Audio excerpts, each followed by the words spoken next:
미국 연방준비제도가 9개월 만에 기준금리를 0.25%포인트 인하했습니다. 연준은 고용 하방에 대한 위험이 커졌다며 올해 안에 2차례 더 금리 인하를 시사했습니다. 조희대 대법원장이 여권에서 제기한 이재명 대통령의 공직선거법 사건 처리 개입 의혹을 전면 부인했습니다. 조 대법원장은 한덕수 전 국무총리는 물론 외부 누구와도 사건을 논의한 바 없고 만남을 가진 적도 없다고 선을 그었습니다. 김건희 씨 측에 고가의 그림을 건네고 총선 공천 등을 청탁한 혐의를 받는 김상민 전 부장검사가 오늘 새벽 구속됐습니다. 특검은 그림을 산 돈의 출처가 김 전 검사의 진술과 배치되는 정황을 포착한 걸로 확인됐습니다. 지난달 발생한 롯데카드 해킹의 피해 규모가 당초 발표보다 더 큰 것으로 파악됐습니다. 롯데카드는 오늘 사과문을 발표하고 사고 경위와 함께 피해 보상 대책도 밝힐 예정입니다. 미국 중앙은행인 연준이 9개월 만에 기준금리를 0.25%포인트 내렸습니다.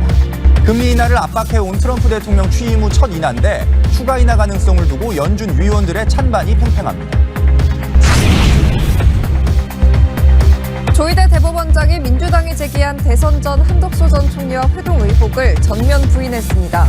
한 전 총리는 물론 외부 누구와도 이재명 대통령의 공직선거법 사건 처리를 의논한 적 없다고 일축했습니다. 공천을 받기 위해 김건희 여사 측에 고가의 그림을 건넸다는 의혹을 받는 김상민 전 부장검사가 오늘 새벽 구속됐습니다. 통일교 청탁 의혹의 정점 한학자 총재는 특검에 자진 출석해서 조사를 받았습니다. KT 가입자들의 휴대전화를 해킹해 소액 결제를 한 혐의로 경찰이 중국 동포 2명을 검거해 조사 중입니다. 경찰은 이들이 불법 소형 기지국을 차에 싣고 다니면서 휴대전화를 해킹해 온 걸로 보고 있습니다. 미 연방준비제도가 트럼프 2기 처음으로 기준금리를 0.25%포인트 내렸습니다. 연말까지 2번 더 인하할 거라는 전망이 우세합니다.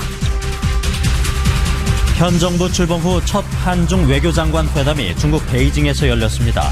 다음 달 에이펙 정상회의에 시진핑 주석이 참가할 가능성이 커졌습니다.